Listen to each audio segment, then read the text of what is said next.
Hello friends, hope you all are doing good and staying safe. So right in front of us we have the man, Mr. Motocinno, Mr. Pradeep. So yes, we caught up this morning for a short ride towards Tirupati, where both of us are on our adventure motorcycles, right? So I am here with my brand new Xpulse 4V and Pradeep is here with his brand new Himalayan BS6. So these are the bikes and we went out for a short ride towards Tirupati. Right. Today I took a short ride on the Himalayan. Of course it was on the road. I felt the bike was having amazing low end torque and very smooth, very refined compared to the BS4. So looks like Royal Enfield has really worked on it and made quite a bit of improvements on the bike. So I really liked it in terms of its comfort, stability was really good, but not taken it to the trails, not taken it to the off-road. We will do that some other day. But my first impression is I definitely like this bike. What are your thoughts, Pradeep? You rode my Xpulse. Yeah, Xpulse. So I have ridden your 2V Xpulse also before. So I can relate to how different this is compared to the earlier one.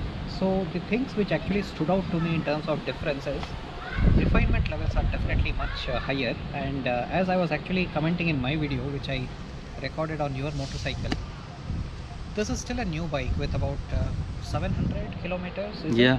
700 kilometers. But when it ages a bit more, it's only going to get more refined, right? That's the law of how the breaking in happens and how the parts actually bed with each other.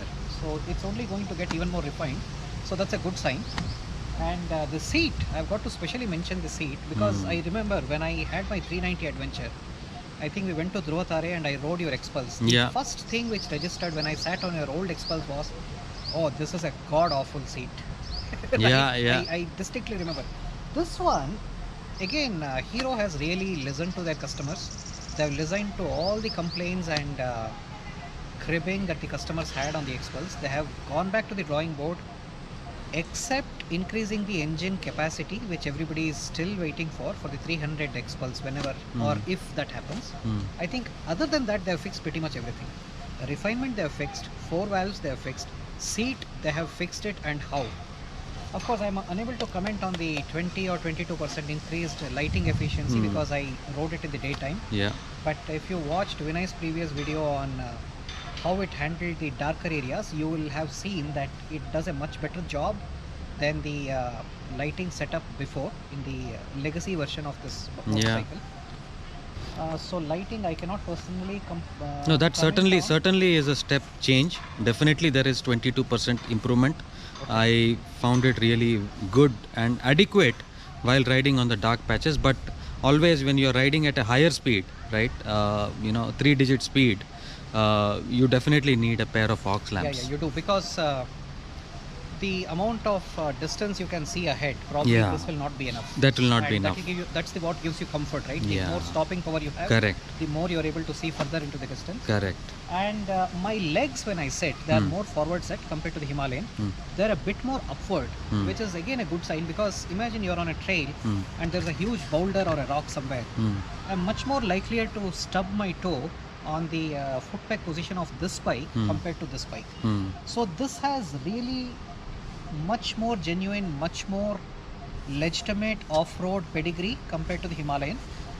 Think of it this way, Himalayan is actually a touring bike with a lot of off-road capability thrown in, and this bike is probably the other way around. The other way, exactly. This bike is an off-road bike with a lot of road capability given. So think of it this way and you should be alright. Yes, and absolutely. At the end of it, think of the kind of money you are paying for this bike versus this bike. And that I think puts everything into perspective. Correct. There is a clear difference of about close to 1 lakh rupees, right?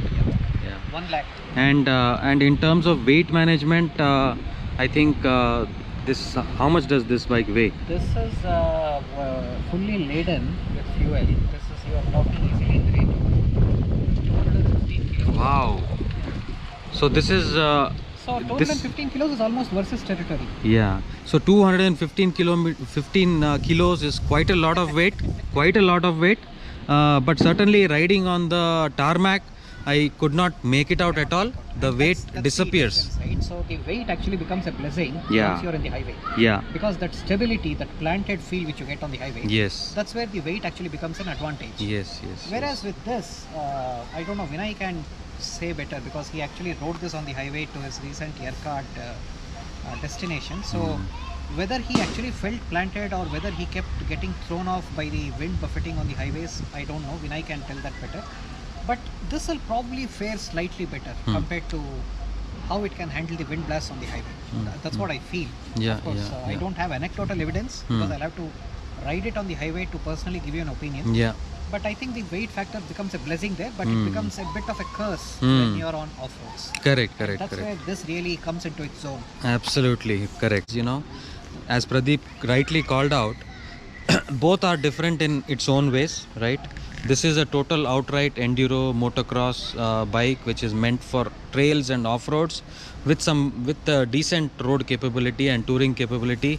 This is exactly on the opposite side, which has got an amazing touring capability and also off-roading capabilities. Yeah. So that's exactly what it is. A couple of other points worth mentioning. So the placement of the lights, right? So this is a fixed position light. So even if I turn the handlebar, the light is going to just stay in one direction. Right. And especially when I'm cornering in dark roads, when I turn the handlebar this way, this light is still going to look ahead. So it's not going to illuminate the direction of the turn. Whereas with this, obviously it's a light which actually turns with the handlebar. Yeah. So that is an advantage with this design. Yeah. And the other thing where I think this scores slightly better is this. It has this luggage rack or engine protector or whatever you want to call it, which this bike doesn't. And what this does is it gives you a bit more versatility in terms of probably putting a jerry can there for your Leh Ladakh trips, or putting all these other bags, and there are some. There are bags available from Viaterra. Viaterra, I have that. I have the Viaterra. It's called the Trail pack. I have Trail, it. yeah. Invictus Gears has an even better bag, which is like this thick. You can even pack an overnight change of clothes and all those things. He has even a water bottle thing built in. Okay. He has a GoPro mount also built into the bag. Wow. Imagine. So that's Invictus Gears is also much better. So this makes all that possible. Obviously, this one doesn't have any of that. So that's one thing. And the only other thing is the design of the upswept exhaust on this versus the design of the exhaust on this. It's slightly going to act against some luggage options on the Xpulse because you're not going to have these saddlebags options which go like this because this exhaust is going to come in the way. I've seen a few options from Zana where they have designed a pannier stay or a saddle stay which goes somewhat like this. So you can still possibly think of some bigger saddlebags, but it's not a natural design because of this. Whereas with that, it's more possible. And the hard panniers also, I can mount it here. The hard panniers will not be possible here. Even on the claw type design, which Viaterra does, I don't know how well it will go here. It probably will because the claw ends probably about here. Yeah, claw ends there. But those luggage options are something you'll want to probably bear in mind. Yeah. So I'm yet to do my accessories on this bike. I just ordered the Scout X from Mad Dog, and I ordered the top rack plate. Couple of things I ordered. Plate I really liked wherever you ordered it from. The Project 83. Project 83. Yeah. That was was nice good. Plate actually, and at that price. Yeah. Very high quality plate. Yeah. So there I can just mount my tank bag also, and also a duffel bag or whatever. I can just put it and bungee tie it. So I think that will serve. The other differentiator is the service quality and the service ecosystem. I think that's where Hero probably scores miles ahead of the Royal Enfield reputation or the Royal Enfield experience which people get. You would have seen plenty of videos. People go with a lot of complaints. Bike literally comes back with no complaints addressed. They forget to tighten screws in some places. And even the general vibe on the service floor when I see in the Royal Enfield, all these guys are just chit-chatting with each other, like joking with each other. Hardly, not all of them, but in a few places, no seriousness when they do the job. You as a customer, you don't get that quality that everything is well put together. Whereas with the Hero, you would have seen the recent video which Vinay uploaded on the service experience of the Hero.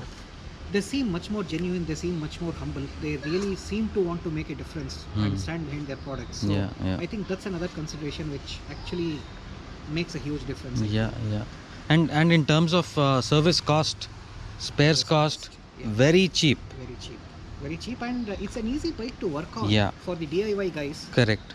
Vinay is a huge DIY guy, so it's a very DIY friendly bike, I think. Yeah, and, yeah, even- yeah. and to its credit, even that one as well. It's a very Yes. DIY friendly bike. Yeah. You would have seen a lot of videos in India and even in the West where people do a lot of DIY Hmm, stuff themselves to that bike. So hmm. it's a very simple engine, very naked engine, very minimal. So lots of things are possible, even with Yeah. the Himalayan. Yeah, yeah. But I think essentially for somebody who's in the market, Hmm. who's trying to decide between these two bikes, I think these are the points worth considering. Yeah, yeah, yeah. So why Himalayan, why Xpulse?